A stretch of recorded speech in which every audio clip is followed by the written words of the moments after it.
Welcome to Learn Yourself. Today we are going to study about some of the basic reasons from the process of electrolysis of lead bromide.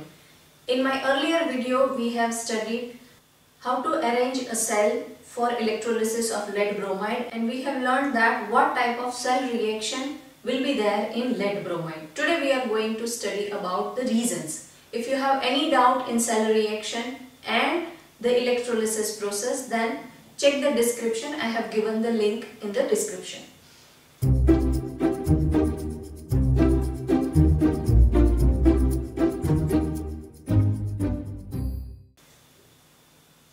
So here let us start from what all apparatus we have used in this process. So in electrolysis of lead bromide we are using silica crucible. So why we are using silica crucible? Because it is non-reactive and it will withstand with high temperature. We know that we are performing electrolysis at 380 degrees Celsius. So it is a quite a high temperature. So we require a apparatus which will withstand with this much high temperature.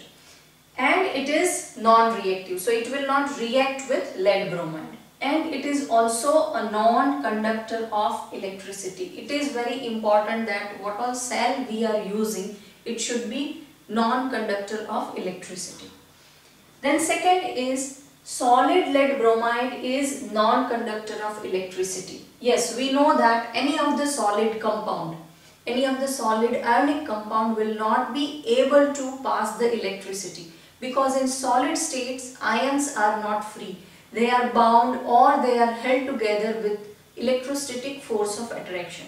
So if we want to use them as electrolyte or we want to pass electricity via them, then it has to be molten or we have to dissolve it in water. Then only though their ions will become free and we can use them for the passage of electricity. So how can we explain that? Ions are not free in solid state and they are held together by electrostatic force of attraction. So in solid state, PbBr2 or lead bromide cannot pass the electricity.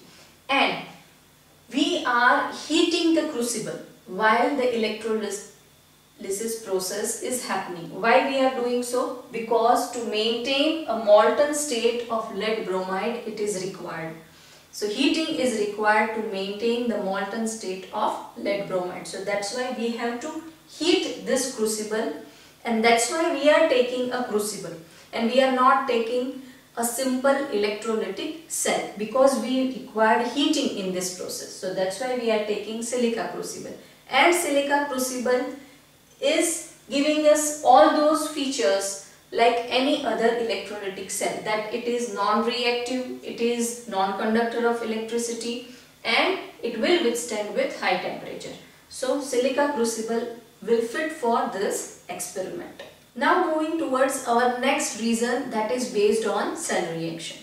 Now the next reason is, in electrolysis of lead bromide, metallic lead ions are discharged at cathode as lead metal, whereas bromine is liberated at anode.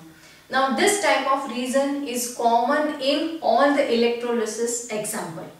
So what all process or what all example they have given in this chapter, this reason will become common for all the process. Like this ion is discharged at cathode and this ion is discharged at anode. For this you have to remember the cell reaction and the type of ion which will get a selective discharge for that particular process. Then it will be easy for you to write the reason or the answer.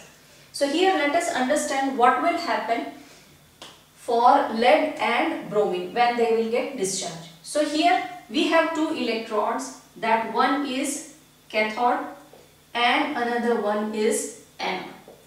So here at the cathode electrode, cathode is negative terminal and anode is positive terminal. Here we have only two ions with us, that is Pb plus 2 and Br minus. So the positive ion will move towards negative electrode. So it will go at cathode. Now after reaching cathode, what will happen? It will get discharged. So when it will discharge, to become ion, lead has lost 2 electrons. So when it will get discharged, it will gain 2 electrons and it will become lead metal. When lead has become ion, it has lost 2 electrons. That's why it had gained +2 charge. Now while being discharged, it will gain back those 2 electrons and will discharge at cathode. And this is a lead metal. So we will get lead metal at cathode electron. Cathode is negative terminal, so the positive ion will migrate towards it. So the metallic lead ion are discharged at cathode. Now what will happen at anode? Anode is positive terminal. So here Br minus ion will move towards anode.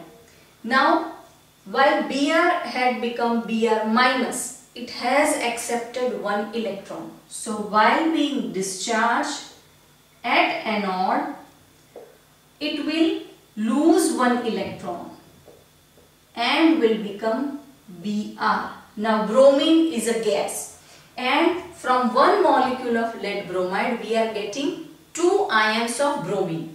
So one bromine will form a bond with another bromine because one bromine is not stable.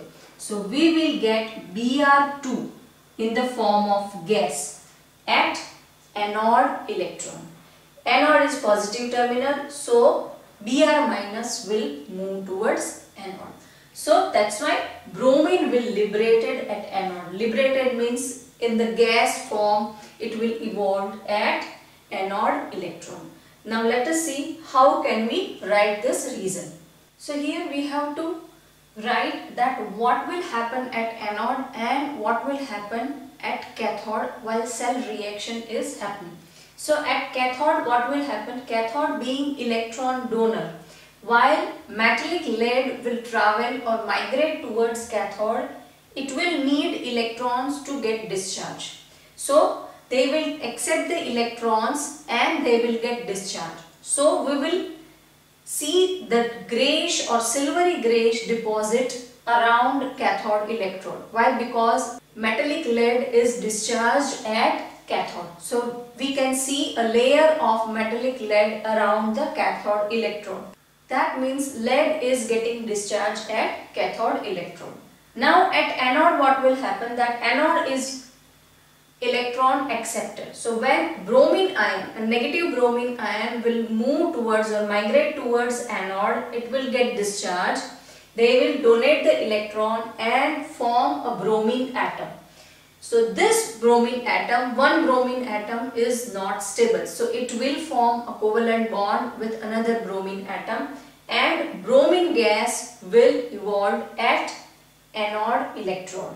So we can see a reddish brown vapor at anode electrode. So we need to write that what deposit we can see at cathode and what we can see at anode. So we have to write that a silvery grey coating or a deposit we can see at cathode. That means lead ion is getting discharged at cathode, whereas we can see a brown vapor, reddish brown vapor of bromine gas we can see at anode. That means bromine ion is getting discharged at anode.